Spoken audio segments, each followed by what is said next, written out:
Hello guys! Welcome back to our channel. So sa video na ito, gagawan po natin ng review ang current top 2 REITs or Real Estate Investment Trust ni Miss April Tan ng Call Financial. So kung isa kang long-term investor na mahilig sa dividend investing, para sa iyo itong video na ito.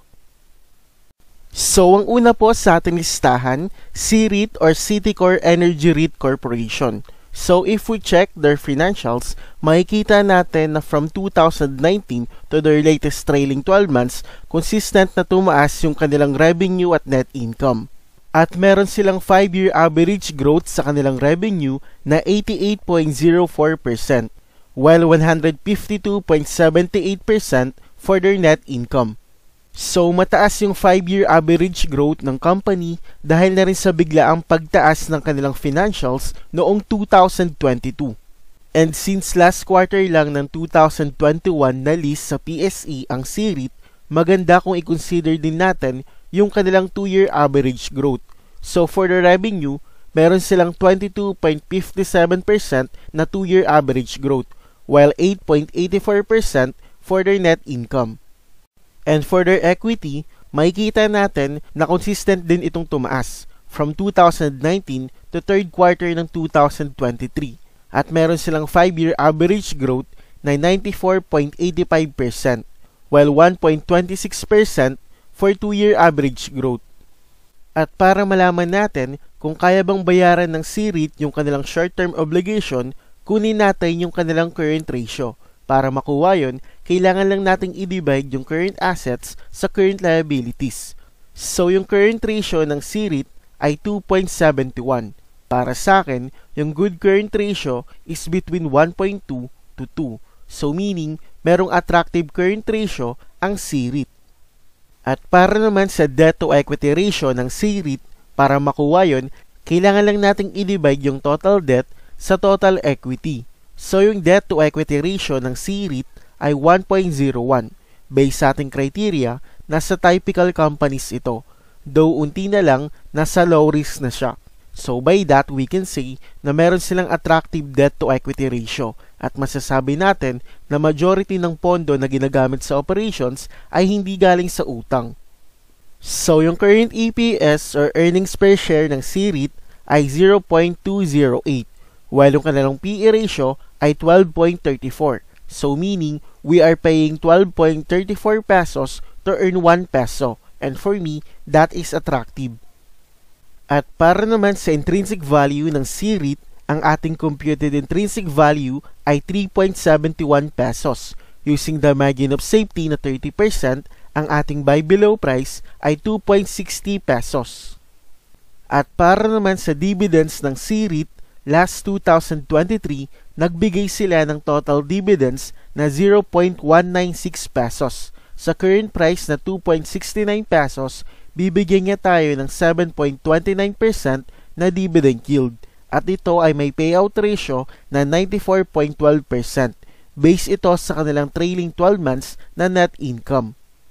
So for clarification lang po, ginamit lang natin as reference yung dividends na ibinigay nila last 2023.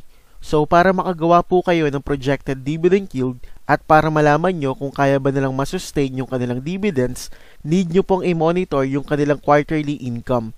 At pwede nyo rin pong gamitin yung kanilang previous payout ratio. At ito naman po yung dividend history ng C-REIT. So ang isa sa mga reason kung bakit gusto ni Miss April Tan yung C-REIT ay umaangat yung kanilang dividends.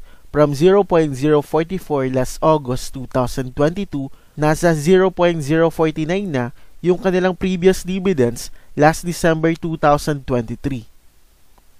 So next is A-REIT Incorporated. So if we check their financials, makikita natin na from 2019 to their latest trailing 12 months, consistent na tumaas yung revenue at net income ng company.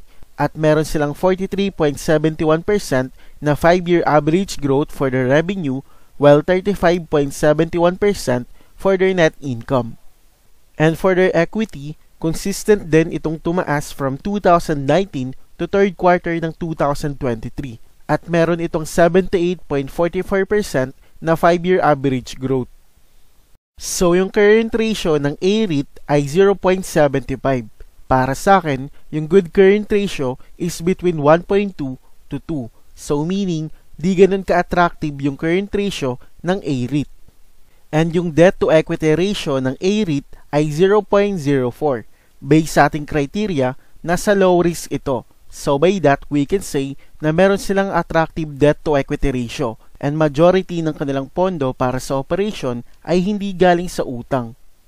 So yung current EPS or earnings per share ng A-REIT ay 1.72 while yung kanilang PE ratio ay 17.12.